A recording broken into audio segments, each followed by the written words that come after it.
In the middle of the Jaipur desert, Maya, a young and charming woman, lived alone in a mud hut. For years, she had been lonely. No one had visited her.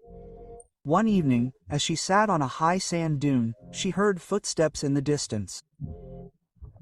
She looked up and saw an old man, Ramlal, walking across the sand toward her. Maya felt a strange flutter in her heart, as if someone had arrived in this desolate place after centuries. She involuntarily called out, "Listen, come here, come to me, Ramlal." Quote, the man, who had been walking slowly, paused at her voice. Then he quickened his pace. Unable to control himself, Maya, her friend, ran to him. When he reached the dune, Maya grabbed his arm. Her eyes lit up at the sight of the oil bottle. A strange restlessness arose in her heart. Silently, she took Ramlal's hand and led him toward the desolate sand dune. Ramlal asked in surprise, "Who are you? Where are you taking me?" Quote, "Why are you holding my hand?" Maya didn't answer. She just held his hand tighter. They reached a high sand peak so high that even a bird couldn't fly over it. Pausing there, Maya said in a low voice, "You're a Masoor." Ramlal nodded his head in agreement. "Yes, who are you? I really am a Masoor."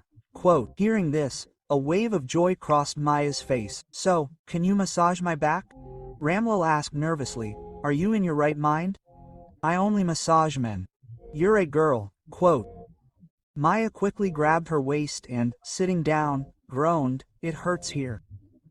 It hurts so bad." Quote. Ramlal approached, worried. "Where is it hurting? Show me." Quote. Maya said, "Give me a massage here, maybe it'll help." Ramlal paused for a moment, then slowly bent down and began applying oil to her back. Maya closed her eyes as a look of relief washed over her face. But in his heart, the first step had been taken toward fulfilling a hidden purpose. Darkness descended all around. Ramlal stood up and began to leave the desert. Maya, alarmed, said, "Where are you going at this time of night? Stay here with me tonight." Quote, Ramlal realized that it was indeed dark. He stopped and looked at Maya.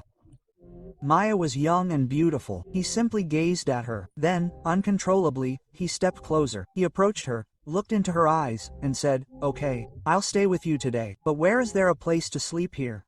Quote, Maya smiled and said, "I'll find a place. Just be the one to sleep with me." Quote. With that, she took Ramlal's hand and began climbing toward the sand dune where her mud hut stood. When they reached the hut, Ramlal paused and said, "This is a very small hut. Only one person can sleep here." Quote, Maya looked him in the eye and said, "The hut is small, but this desert is vast. Why don't we both sleep outside the hut on the sand?" Quote. Ramlal said, "Okay, as you wish." Maya immediately spread a mat on the sand and said, "Come, sit here." Ramlal sat down on the mat. Maya sat next to him. After a few moments, her eyes fell on the oil bottle in Ramlal's hand, using it for massages. She looked at Ramlal and, pointing to the bottle, asked with a smile, "How much do you charge for a massage?" Ramlal replied, "I take whatever you pay." Maya asked again, "How much do you charge me?" Ramlal remained silent. He didn't answer. Maya, looking into his eyes, said in a low voice, "What massages do you do?" "I do whatever anyone wants," Ramlal said simply.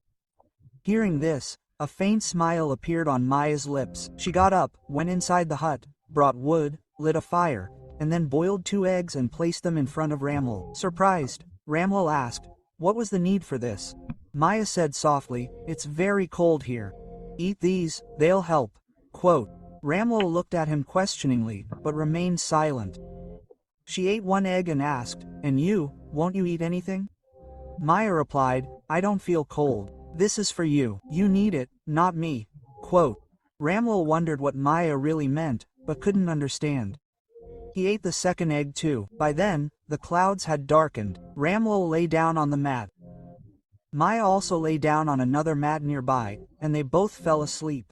Morning arrived, and Ramlal was still fast asleep when Maya woke up, went to a sand dune, and sat down, holding his arm. Suddenly, she started screaming, "Oh, my arm, my arm." Ramlal woke in alarm. He heard the voice and came running. Maya cried out, "My arm is on fire." There was so much pain in her voice that Ramlal's steps quickened. He reached her and knelt down.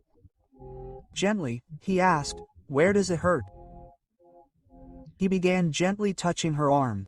Maya closed her eyes tightly and groaned, "Yes, right there, right there." A strange calmness spread across her face, as if the touch of Ramlal's fingers had transported her to another world. Ramlal continued to rub oil on her arm with full attention and said, "Who are you? Why are you hiding so much pain in your body? It seems as if no one has cared for you in years." Quote, Maya's voice suddenly went cold. "No one ever has." Then she smiled and said, "But you can, right?" Ramlal fell silent. His heart, as if trying to say something, stared into her eyes for a few moments. Then, bowing his head, he said softly, "Yes, if you want, I can take care of you." Suddenly, Maya got up and quickly disappeared behind a sand dune. Ramlal, surprised, ran after her. When he reached there, he saw that Maya had hidden behind a large rock. Ramlal searched around, until his eyes landed on the very rock from which Maya had been watching. Ramlal ran towards her and said, "Why are you sitting here now?" Maya replied softly, "What kind of place is this? There's no one here, just you and me." Quote, Ramlal asked in surprise, "What do you mean?" Maya thought for a moment. Then she said, "Sit down." Ramlal was confused, but sat down. Maya lowered her eyes and asked, "Tell me, what do you mean?" Ramlal said, flustered, "What do you mean?" Maya changed the topic. "I'm just asking, are you going to stay here or go back?" They both sat in silence for a while. Then Maya got up and said, "Come, let me treat you to something special today. You're my first guest." Quote, Ramlal was startled and asked, "What?" Maya smiled mischievously. "Shut up, wait, you'll remember this for the rest of your life." Quote, they both moved toward the hut. Sunlight streamed through the hut's mud structure on the sand dune. Maya lit a fire and pulled out a small piece of meat. Ramlal, startled, asked, "Where did this come from?" Maya replied, "Did anyone come before you?" Quote, Ramlal's brow furrowed. He spoke in a low voice, "Then where did he go?" Maya smiled and said, "He went down into the sandy valley, far below." Ramlal fell silent. After a while, the food was ready. They both sat and ate. Evening was falling, and a cool breeze was blowing in the desert. Maya took Ramlal's hand and led him to a high sand dune. Upon reaching the top, they sat down. Maya held his head and asked, "Will you do something for me today?" Ramlal asked gently, "Tell me, what do you want?" Maya said, "I have a severe headache. Please massage my head." Quote, Ramlal thought for a long time. Then he said softly, "If it brings you relief, I will try to alleviate all your pain." He massaged her head. After a while, they both returned to the hut. Maya gathered wood and lit a fire outside the hut. They both sat down near the fire. Maya looked into his eyes and said, "Are you alone? You don't have a wife." Quote, Ramlal was about to say something when Maya quickly added, "Yes, don't worry. Don't lose heart. I'm here for you." Quote, Ramlal was startled by this, but remained silent. They both sat by the fire for a while. Then they lay down on the sand and fell asleep. When morning came, Maya quietly got up and went to a high sand dune where a circular circle had formed. She sat inside the circle and thought, "At least I had some peace when I was alone." Ramlal woke up. When he didn't find Maya nearby, he walked towards the same dune. When he reached there, he saw Maya sitting inside the circle. Ramlal slowly approached